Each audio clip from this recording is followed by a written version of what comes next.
దీవించు మా తండ్రి మా భారతదేశాన్ని, రక్షించు మా ప్రభువా మా దేశ జనాంగాన్ని.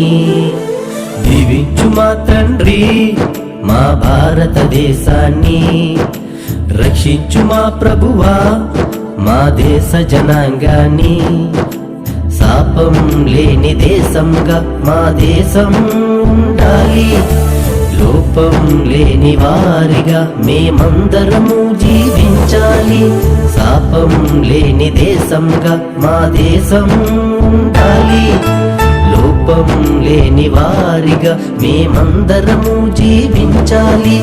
దేశం కోసం బలి అయిపోయిన భక్తుల ప్రయాస గెలవాలి, దేశం కోసం బలి అయిపోయిన భక్తుల ప్రయాస గెలవాలి.